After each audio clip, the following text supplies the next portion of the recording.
So I know a lot of things are happening this week. We have stasis nerfs to go over. Also, the new strike is amazing. And I think the Grandmaster version of that strike is going to be super, super difficult. But this week, Arms Dealer has returned. And dropping in Arms Dealer is the Adept version to Shadow Price, as well as any Adept mods that you may have not already obtained. Today, guys, we're going to go over a lot of things that we were utilizing in this Nightfall, things that made our life a lot easier. On top of that, for those that are looking to speedrun a Grandmaster Nightfall, Arms Dealer might be the best Nightfall to do that on. We were completing runs anywhere between 11 to 14 minutes. That was kind of our goal, and sub 15-minute runs for Grandmaster Nightfalls is always a big win. So first up, on the modifiers for this week, we have Scorched Earth. Enemies throw grenades significantly more often. Yes, it's the annoying Cabal grenades, and if they stick you, you're pretty much dead. We also have Unstoppable Champions, Barrier Champions, Radar is disabled, Extinguish, Limited Revives, Champions Mob for additional champions, as well as Zahn's Stratagem, which states that solar damage as well as incoming airborne damage is increased. Fellas, keep the booty on the ground because everything will mess you up. Just please don't jump. And I constantly have to remind myself of that, to not jump. Now, the only shields you're gonna have to be dealing with in this Nightfall are really void shields. There are solar shields in the boss's room, but if you follow our method, the boss will be killed even before all the other ads even spawn. Now, if you want to be safe about it and still bring a solar-based weapon with you, just in case, because it is match game, by all means, still do that. Now, I'm actually gonna walk you through from the boss room to the beginning. And essentially, it starts with, of course, activating Zahn or going up this chain rope, which will spawn him in, allowing you and your teammates to begin to do some damage to him. You can sit back with snipers, anarchy, if you can place anarchy shots. All we're really trying to do here is just get his health down to about 2/3, maybe a little more. 2/3 would be preferable, but I mean, if it's like 4/5, sure. As the heavy lifting is actually going to be in your teammates' supers. You see, we were rocking 1 Revenant Hunter with 2 Chaos Reach Warlocks. And the reason why we were doing this is both Les and Bombad were rocking the mod Focusing Lens, where it states that your light abilities do bonus damage to combatants affected by stasis. Now, that can be any stasis ability, whether you're melee, grenade, or even your super. But essentially, I would proceed to launch my Revenant super into Zahn, and Bombad and Les would both pop their Geomag Chaos Reach. Yes, I know it just got nerfed, but it's still good in PvE. They would both pop their supers and just absolutely shred this boss. Now, as another stacking element to this, Les was actually rocking Sundering Glare, which states that rapid precision hits against distant combatants weakens them for a short duration. Yes, Sundering Glare does stack with Focusing Lens, as one is a buff and the other one is a debuff, but this will sure enough land you the kill on Zahn. And even if you don't want to rock Sundering Glare, although I do recommend it, it's just a really good perk. Focusing Lens does offer, I think, somewhere around a 20% buff, and for something like Chaos Reach that already shreds, this absolutely shreds. Now, someone asked earlier, why not just use Coda the Missile with our Yeet Exotic? You can, but honestly, comparing the damages between both of those, even though our Yeet Exotic on Titan does offer a lot of damage, it leaves you very exposed for the rest of the strike. Chaos Reach was really nice as it keeps you out of harm way. It allows you to use your super that does a hell of a lot of damage from a distance, and on top of that, it's fantastic for clearing out ads. So now that you see what we're rocking there subclass wise, let me go over what I was utilizing on Revenant. I was taking advantage of a couple different things. Number one, Glacial Inheritance. Defeating targets with your stasis super, refund super energy. Kind of funky sometimes on Hunter. I know how Silence and Squall is, but for the most part, on average, I would get 1/3 of my super back. I was also taking advantage of Resonance Siphon. Gain stasis ability energy whenever you or a member of your fire team stuns a champion. Again, my fire team members are taking advantage of that artifact mod Focusing Lens, so my job is just to apply stasis to literally everything, whether it's my melee, my grenade, or my super. This class item mod, which only costs you 2, is fantastic for giving you stasis abilities back. Now, aspect wise, I am taking advantage of Grim Harvest, as well as Winter Shroud, and Fragments, Whisper of Bonds, as that enables me to get my super energy back even more, Whisper of Shards, which boosts my grenade recharge rate, as well as Whisper of Durance. Slow from your abilities to last longer for those abilities that linger. And yes, I am still taking advantage of Dustfield grenades. Even though they did get nerfed inside of PvP, they're still the exact same inside of PvE, or they're supposed to be. Now, I know I'm going through like a lot of things that I was using, and again, you don't have to use exactly what I'm using, but by God, does it make a difference. And considering that I am rolling with this support role, essentially, no better better exotic to pair this with than Aeon Swifts. And yes, I am taking advantage of Sect of Insight, which enables my finishers on elites to generate special ammo for my fire team, and finishers on bosses, mini bosses to generate heavy ammo, aka champions, when finished, will spawn heavy ammo for my fire team. Now, the problem is there is a lot of unstoppable champions in this Nightfall. 9 times out of 10, when I would run up to one and go to finish them, I would die from those Cabal explosions, which is why I highly recommend taking advantage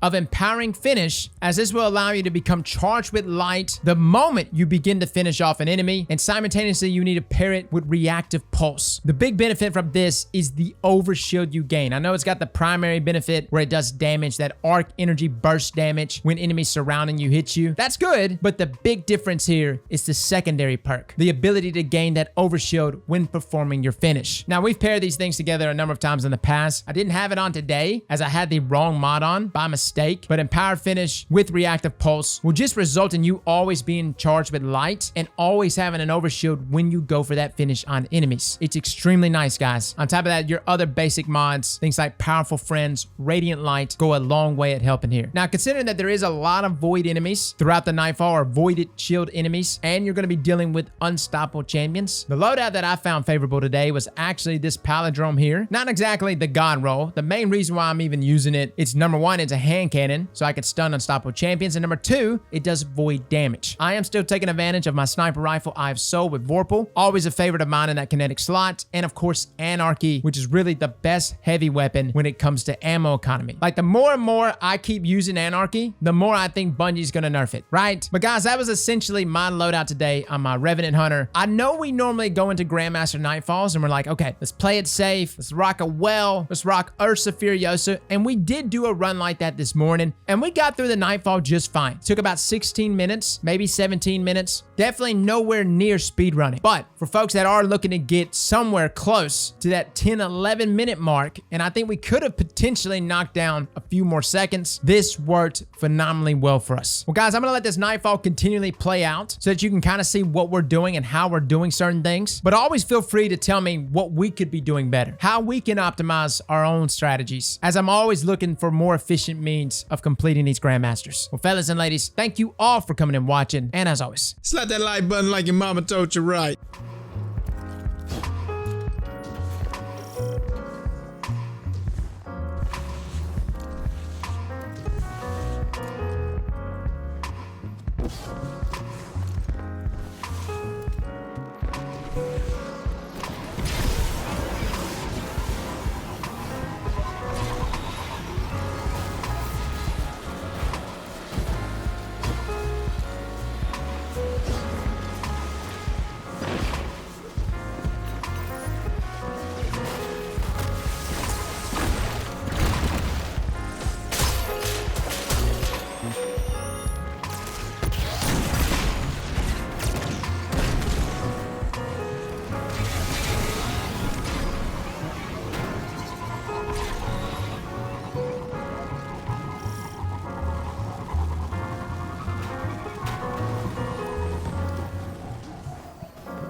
Let's hear some chatter out there, huh?